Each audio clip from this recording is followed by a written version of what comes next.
All right, happening today, some much needed upgrades coming to Waterbury's aging water system. So I think we all remember that catastrophic water main break last year. There were several of them. Tens of thousands of people, though, left without running water for days. Your reporter Owen Kingsley live on Huntington Avenue explaining how this will help prevent similar issues from happening again. Owen.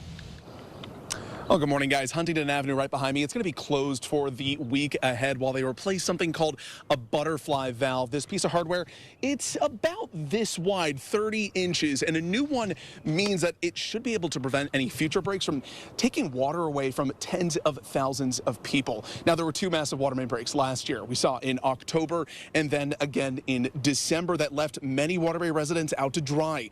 City leaders shifted their focus and their timeline to make some upgrades on the more than 100-year-old water delivery system. First up is a new valve here on Huntington Avenue. The city says this will allow them to isolate the water system during a break. That means fewer people losing water in these times and faster repairs. The city's identified other aging and vital water valves it plans to replace and budgeted millions of dollars for future work in next year's proposed city budget. Earlier this month, the mayor told us that this should protect them from future catastrophes. The improvements we'll be doing the next few weeks should mean that we would never again have to shut down the entire system like we did in December.